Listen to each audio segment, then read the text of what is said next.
Good morning students, कैसे हैं बेटा आप सब। इससे पहले हमने अभ्यास प्रश्न पत्र 1 किया है, जिसमें हमने हमारी जो सिलेबस में ग्रामर है उसकी प्रैक्टिस हमने की है। तो हमारा जो सिलेबस है उसमें ग्रामर के 4 टॉपिक्स हैं हमारे, वाक्य, वाच्य, पद परिचय और रस। तो इससे पहले वाला जो सैंपल पेपर हमने किया है उसमें मैंने जो आपको सैंपल पेपर करवाया है वो अनसॉल्व था। ठीक है, आज जो मैं करवा रही हूं आपको ये है सॉल्व सैंपल पेपर। इसमें आंसर जो है वो साथ में दिए हुए हैं। तो इसमें जैसे हम देखेंगे कि कोई भी जैसे मिश्र वाक्य है वो किस तरह से बन सकता है। ठीक है, तो इस तरह से हमें थोड़ा सा 1-2 सॉल्व सैंपल पेपर करेंगे तो हमें ये पता चलेगा कि हमें जो भी क्वेश्चन हमसे पूछा जाता है उसका आंसर हमें कैसे लिखना है। ठीक है, और जैसे कि मैंने पहले भी बताया था, पहले वाले सैंपल पेपर में आखिर में जो है वो मैं आपको एक अभ्यास प्रश्न पत्र दूंगी, वो आपको स्वयं करना है। ठीक है, तो आइए बेटा जी अपना सैंपल पेपर जो है वो शुरू करते हैं। तो सबसे पहले है निर्देशानुसार उत्तर लिखिए। तो सबसे पहले जो प्रश्न बनता है हमारा वो बनता है वाक्य। रचना के आधार पर वाक्य भेद, ये है हमारा 10वीं कक्षा में। और रचना के आधार पर वाक्य के कितने भेद हैं? 3 हैं, सरल वाक्य, संयुक्त वाक्य और मिश्र वाक्य। तो इनके बारे में हम अध्ययन कर चुके हैं और इनसे संबंधित वीडियो जो है वो भी मैंने बनाई हुई है। तो अब देखिए, लाभ वाला काम करो, इसको हमें किस में बदलना है? मिश्र वाक्य में बदलना है। तो ऐसा आपको ध्यान रखना है कि मिश्र वाक्य में 2 वाक्य या उससे ज्यादा भी वाक्य हो सकते हैं। उसमें एक प्रधान वाक्य होगा और दूसरा उस पर आश्रित उपवाक्य होगा। तो पहले सबसे जो जरूरी चीज है वो ये देखो कि इसमें कौन सी 2 बातें जो है वो बताई गई है, या हम ये कह सकते हैं कि कौन से 2 काम हैं जो हुए हैं और उनको हमें अलग करके देखना है।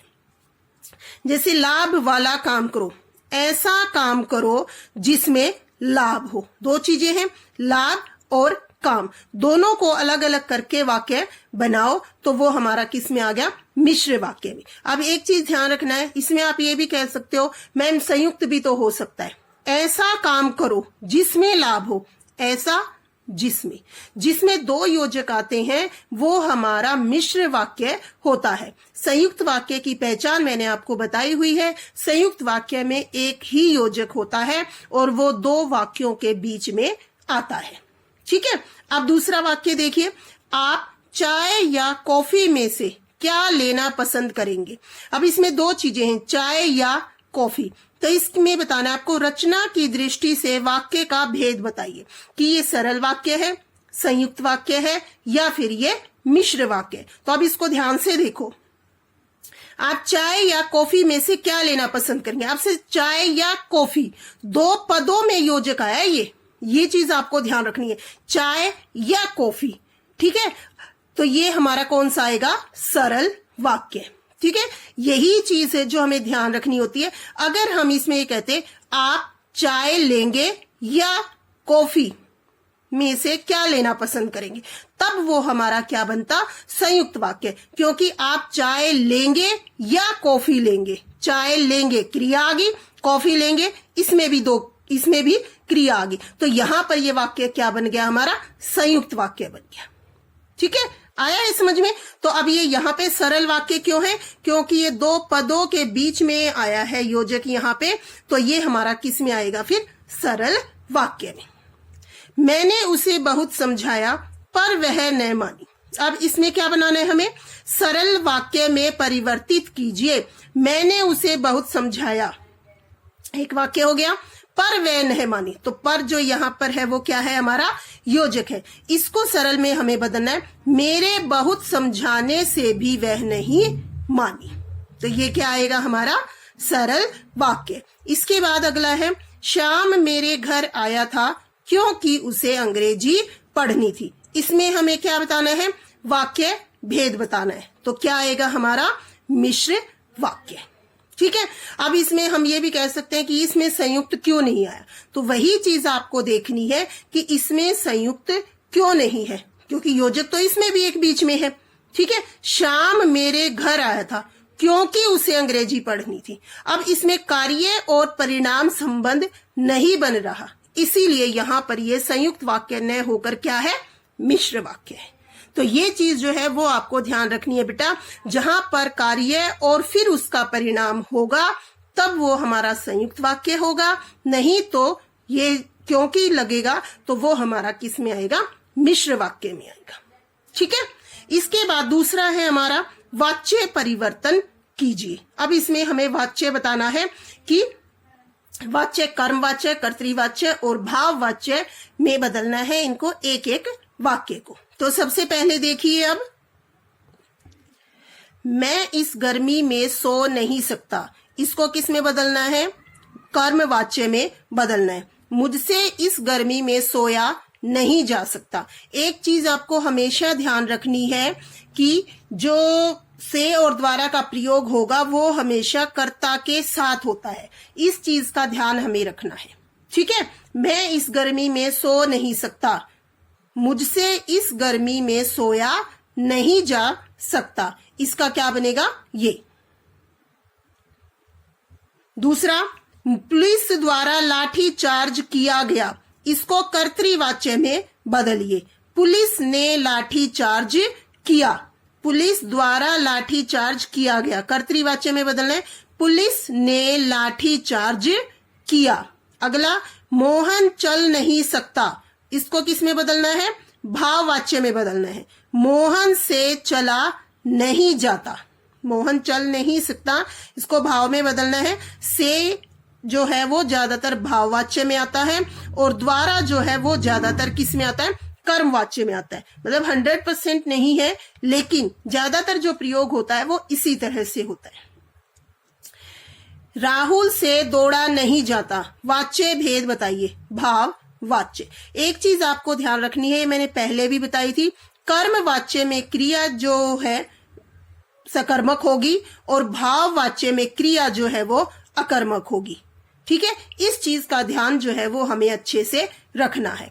तो अब इसमें जो ये सेंटेंस मैंने आपको बताया है कि इसमें ये कर्म वाच्य सही है या गलत है, ये आप मुझे बताएंगे। ठीक है, इससे मुझे पता चलेगा कि आपको सही में वाच्य वाला जो पाठ है वो समझ में आया है या नहीं, कि ये जो कर्म वाच्य है वो सही है या यहाँ पर भाव वाच्य आना चाहिए, कि इस वाक्य को भाव वाच्य में बदलिए। ये चीज जो है वो आपको मुझे बतानी है, ताकि मुझे समझ में आए कि हाँ आप लोगों ने वीडियो को ध्यान से देखा भी है और समझा भी है। तो अभी मैंने इसके अनुसार ही आपको इसका आंसर बताया, लेकिन अगर ये सही है तो भी और गलत है तो भी, ये चीज आप मुझे जरूर बताइए।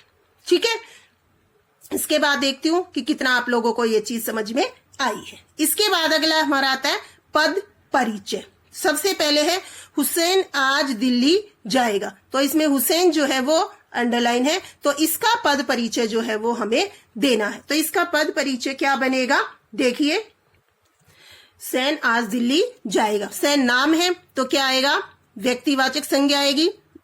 ठीक है, लिंग कौन सा आएगा, पुल्लिंग आएगा। ठीक है, वचन अकेला है तो क्या आएगा, एक वचन आएगा। दिल्ली जाने का काम कर रहा है तो क्या आएगा, कर्ता कारक आएगा। और हुसैन दिल्ली जाएगा, जाएगा क्रिया का कर्ता। ठीक है, तो जो संज्ञा का पद परिचय आता है वो हमें इस तरह से देना होता है। तो ध्यान रखना होता है कि जब आप संज्ञा बता रहे हैं तो उसमें हमें ये शब्द जो है वो सिर्फ संज्ञा ही है। ठीक है, ये सर्वनाम या और कुछ नहीं होगा, तो इस चीज का ध्यान रखना है। कई बच्चे क्या करते हैं कि शुरू में ये सही लिख दिया और आखिर में लिख देते हैं पुरुषवाचक सर्वनाम। इससे क्या होगा, आपको यही नहीं पता कि ये जो पद है वो संज्ञा है या सर्वनाम है। तो इस चीज का ध्यान रखना भी बहुत ज्यादा जरूरी है। दूसरा देखिए, बाजार से कुछ सामान ले आओ, कुछ सामान।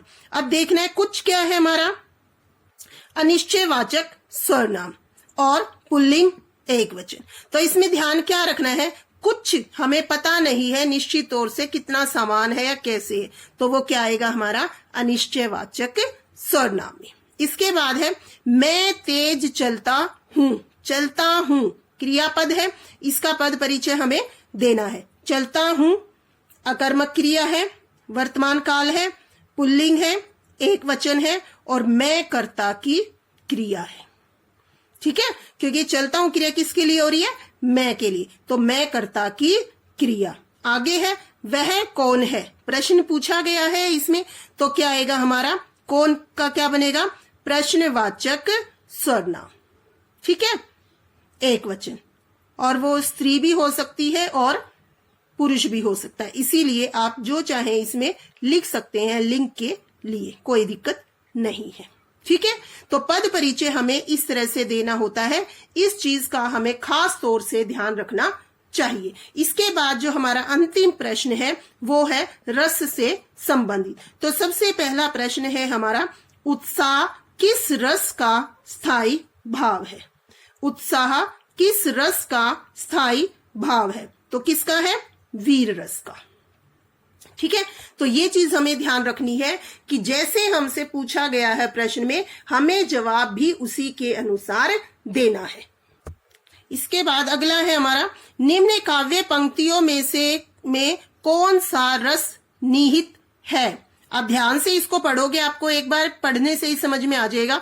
जसोदा हरि पालने झुलावे, मतलब पहली लाइन से ही आपको इसका मतलब पता चल जाएगा कि यशोदा माँ है, हरि को पालने में झुला रही है। हलरावे दुलरावे मलहावे जोई सोई कछु गावे, मतलब इसके बाद हो सकता है इस पंक्ति का मतलब आपको समझ में ना आए, लेकिन ऊपर वाली पंक्ति का अर्थ जो है वो आपको अच्छे से समझ में आ गया। तो इससे आपको पता चल जाएगा कि इसमें कौन सा रस है। तो इसमें कौन सा रस है?